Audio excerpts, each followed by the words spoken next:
So, we have the sentence here, arrays have rows and columns. So here we have some cakes or tarts of some sort. We have chocolates here, has some donuts. If we were to look at each of these as arrays, we could say that, for example, tarts here we have, in each group we have 2, 2, 2, and there are 1, 2, 3 groups. What we can say is they have rows and columns. So if we were looking at the tarts, we have 1, 2 rows. If we're looking at the chocolates, we'd have 4 rows. And donuts, we'd also have 4 rows. Columns go down. So we'd have 1, 2, 3 columns for the tarts. 1, 2, 3, 4, 5 columns of chocolates. 1, 2, 3 columns of donuts. So we have here a question: how many columns are in these arrays? Now remember, columns go down. So if we were looking at this array here, arrays are just pictorial, sort of the visual pictures of, for example, like we've been looking at, if we had ones of flowers, we had some peas. They are just showing you different groups, or help us to work out different groups. So for example, we have one here where we're looking at how many columns there are. So columns go down, so we have 1, 2, 3, 4 columns.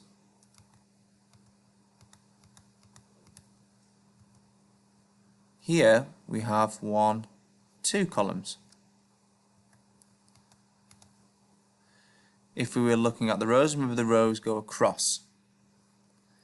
So in this one we have 1, 2, 1, 2, and in this array here we have 1, 2, 3, 4. So now we look at this array here, and it says how many windows.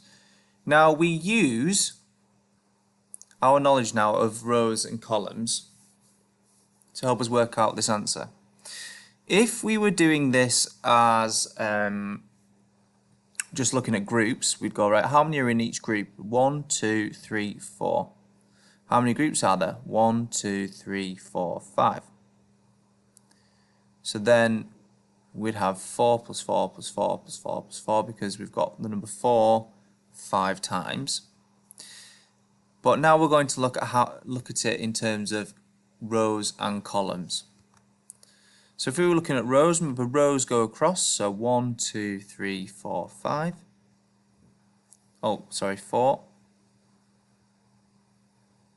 Columns go down. 1, 2, 3, 4, 5.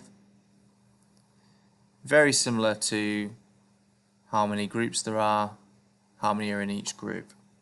But we're just using the correct vocabulary of rows and columns. So if we were to work that out, 5 plus 5 plus 5 plus 5. If we were skip counting in fives or doing the repeated addition, 5, 10, 15, 20.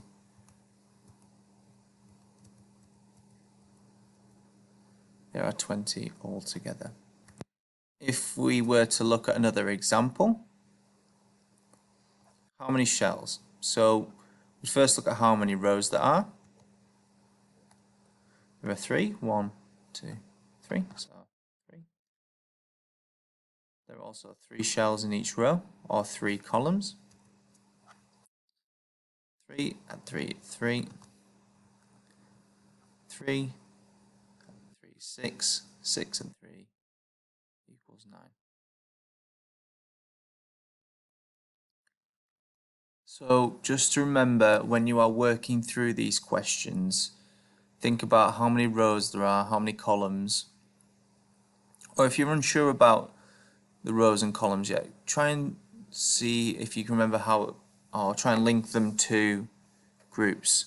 So you could think about how a row is how many groups there are, and a column is how many are in each group.